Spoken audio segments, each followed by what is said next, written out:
अब रुक करते हैं हमारी एक बड़ी एक्सक्लूसिव खबर की ओर और पूरी डिटेल्स लेकर एकता हमारे साथ जुड़ चुकी हैं।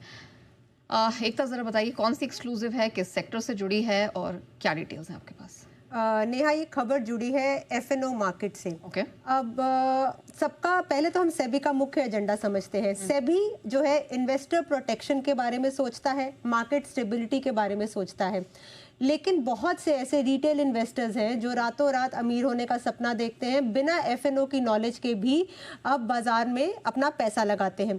खास करके एक्सपायरी वाले दिन सेबी की चिंता ये है, और डेटा भी सेबी का बताता है कि 90% रिटेल इन्वेस्टर्स ने इंडेक्स ऑप्शंस में अपना पैसा खोया।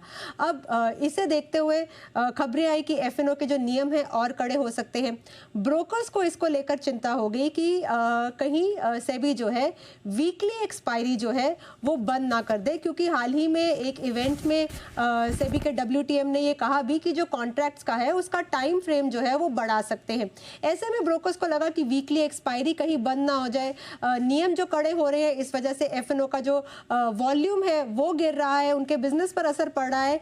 इसी के चलते हुए ब्रोकर्स ने हाल ही में सेबी चीफ के साथ एक मीटिंग की, जिसमें उन्होंने अपनी मांगे रखी। एक मांग ये थी कि एफएनओ का क्योंकि वॉल्यूम गिर रहा है, इसलिए थोड़ा उन्होंने अपनी तरफ से सुझाव दिया कि वीकली एक्सपायरी जो है बंद ना करें। इसकी बजाय जो रिटेल इन्वेस्टर्स एफएनओ में पैसा लगाते हैं उनकी पार्टिसिपेशन को लेकर एक फ्रेमवर्क बनाया जाए कि कितनी उन्हें नॉलेज है। अगर नॉलेज है तो ही वो एफएनओ में पार्टिसिपेट कर पाए। उनके यूसीसी से उस डेटा के आधार पर यह तय किया जाए कि कितनी समझ है, कितना इन्हें लॉस होता है, उसके आधार पर उनकी एंट्री तय की जाए। यानी कि एक फ्रेमवर्क बने रिटेल इन्वेस्टर्स की पार्टिसिपेशन का, वीकली एक्सपायरी जो है उसे बंद ना हो। इसके लिए एक ऑल्टरनेटिव सुझाव था जो ब्रोकर्स ने दिया।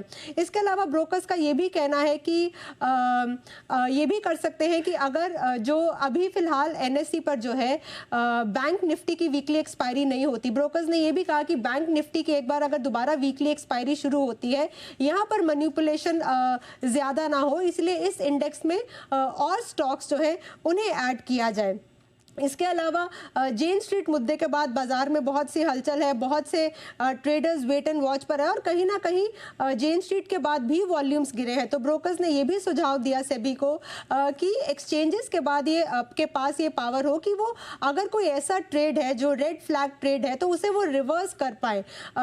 यानी कि सिर्फ एक रेड फ्लैग अगर देखा, फिर सेबी के पास जाया, मामला गया, तो सर्वेलेंस में जो बहुत टाइम जाता है, यहाँ पर एक्सचेंजेस के पास पावर अगर हो कि वो उसी ट्रेड को जो है रिवर्स कर पाए। अब ब्रोकर्स का ये भी कहना है कि इन सब मुद्दों से उन्हें लगता है कि मार्केट में जो है स्टेबिलिटी आ सकती है। वीकली एक्सपायरी बंद ना हो, ये डर जो है वो फैला हुआ है, खास करके WTM ने जब अपनी स्टेटमेंट दी। ब्रोकर्स ने दूसरी तरह की मांगे भी रखी कि फिट एंड प्रॉपर जो टेस्ट होता है उसको लेकर थोड़ा रैशनलाइज किया जाए। इसके अलावा ELM जो 2% है एक्सपायरी वाले दिन, उसे वेव ऑफ किया जाए। कैलेंडर स्प्रेड का जो बेनिफिट है वो अगर दोबारा मिल सके। तो ऐसी बहुत सी मांगे हैं जो ब्रोकर्स ने सेबी चीफ के सामने रखी, लेकिन जवाब यहां पर सेबी का यही है कि हमारे लिए इन्वेस्टर प्रोटेक्शन जो है वो बहुत जरूरी है। रिटेल इन्वेस्टर्स जो अपना पैसा खो रहे हैं इंडेक्स ऑप्शंस में, उस पैसे को बचाना है ताकि उन्हें नुकसान ना हो और मार्केट में स्टेबिलिटी आए। इसलिए ब्रोकर्स से ये भी कहा कि आप हमें सुझाव दें एक ऐसे फ्रेमवर्क को लेकर जिससे ये दोनों मुद्दे जो है वो बने रहे।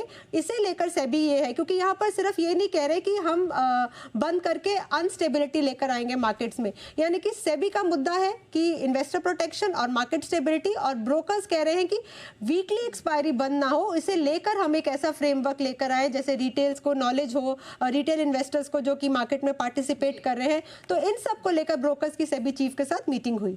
राइट, इस पर एक क्विक व्यू जरा आशु सर से भी ले सकते हैं। आशु सर, ऑब्वियसली यहाँ पर सेबी लगातार इन्वेस्टर प्रोटेक्शन, मार्केट स्टेबिलिटी को ध्यान में रखता ही है। अभी जो ब्रोकर्स ने ये सामने डिमांड रखी है, जो एक्सक्लूसिव डिटेल्स यहाँ पर लेकर आई है एकता, इस पर आपका क्या व्यू है? आपको क्या लगता है कौन कौन से पॉइंटर्स हैं जिनमें कुछ दम यहाँ पर दिखाई दे रहा है? और जिस तरह के जेन स्ट्रीट जैसे मामले हुए हैं, जिस तरह की पावर की बात यहाँ पर एक्सचेंज के लिए की जा रही है, इज इट पॉसिबल? ये राइट है? कितना इफेक्टिव है, कितना प्रैक्टिकल है? आपका क्या व्यू है? नेहा, ये ऐसा मुद्दा है कि इस पे तो 1 घंटे का शो हो जाए ना, तो मैं और आप या अनिल जी बात कर सकते हैं। बट इसका क्विक रिस्पॉन्स ये रहेगा कि मल्टीपल यूज है। देखिए जितना भी ये कम करते जा रहे हैं, इससे एक्सचेंजेस को भी लॉस हो रहा है, गवर्नमेंट को भी लॉस हो रहा है, ब्रोकर्स को लॉस हो रहा है, जो भी मार्केट पार्टिसिपेंट्स है, जो मार्केट इंफ्रा के लोग हैं, उनको लॉस हो रहा है। और ऐसा नहीं है, बहुत सारे सावी इन्वेस्टर्स और ट्रेडर्स को भी लॉस हो रहा है। It was not Jane Street which was making money, there lot of people who are making money. और दूसरी तरफ अगर मैं रिटेल इन्वेस्टर के see I am absolutely in favour of retail investors कि उनको लॉस नहीं होना चाहिए, बट उस पर भी मेरा बहुत बड़ा एक तर्क था जो 2 साल पहले भी था, और अब वो कुछ लोग डिफरेंट तरीके से बात करने लग गए हैं। नेहा, जो 90% लोगों को लॉस हुआ है वो वही हैं जो फ्री लंचेस के लिए मार्केट में आए हैं, जिनको लगता है कि 5,000 50,000 हो सकते हैं, जो ऐप बेस्ड ब्रोकर्स के साथ एक वीडियो गेम की तरह खेल रहे हैं। और लेकिन उनका अगर आप टिकट साइज देखें 90,000 टू 1 लाख है, इसका मतलब वो स्मॉल रिटेलर्स हैं, उनको लगता है ये लॉटरी है। और अगर यही एडवाइजरी बेस के पास जाए तो वो डिफरेंट होता है। तो ये मतलब वो 90% जो बहुत बड़ा है 90% को होता है, उसी में से आप देखिए नई एक चीज आ रही है, 20 लाख अकाउंट इनएक्टिव हो गए, वही लोग हैं वो चले गए। अगर आप देखें तो फिर तो ड्रीम 11 भी बंद हो जाना चाहिए, कसिनो भी बंद हो जाना चाहिए, बाकी सारी चीजें भी, इतनी तरह के जो बेटिंग चलती है वो है, ये तो फिर भी इंटेलेक्चुअल चीज है। तो आई थिंक ये balance, as I said, it is a double edge sword, इसका एक बैलेंस ढूंढना चाहिए।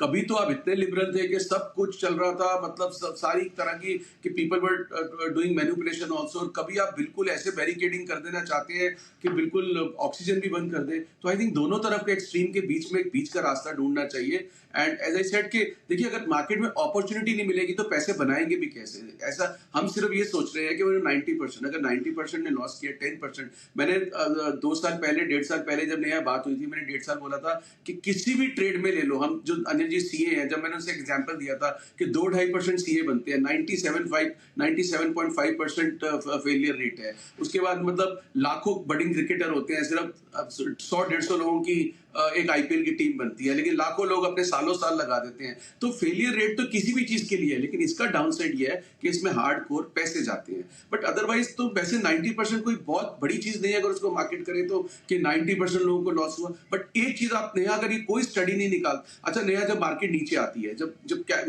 पीछे 6 महीने मार्केट नीचे थी, कितने लाख करोड़ का मार्केट कैप नीचे आ गया था, वो क्योंकि क्वांटिफाई नहीं होता, ये क्वांटिफाई हो जाता है। तो इसलिए 90% क्या 100% इन्वेस्टर्स का मार्केट कैप नीचे आया था तो पोर्टफोलियोज नीचे आ गए थे। बट ये है कि वो कभी ना कभी ऊपर बढ़ जाएंगे। ये है, तो ये ना बहुत बड़ा मुद्दा है। मतलब मैं मतलब बहुत तरह तरह के इसमें एंगल्स पे हम बात कर सकते हैं, but I think the real answer to this is कि कहीं ऐसे भी को एक बैलेंस ढूंढना चाहिए जिसमें ट्रेडिंग एक्टिविटी भी अच्छी रहे, अपॉर्चुनिटीज भी लोगों को मिले, और कोई इसको मिसयूज भी ना कर पाए। और रिटेल इन्वेस्टर्स की एक अवेयरनेस तो जरूर बढ़ानी चाहिए, and that is why people say कि there are no free lunches. And मैं बाद में एडवाइजरी को बहुत जी, तो ये एक्सक्लूसिव कुछ रिसर्च डिटेल्स यहाँ पर निकल कर आ रही हैं, देखना होगा इसमें आगे क्या डेवलपमेंट होते हैं।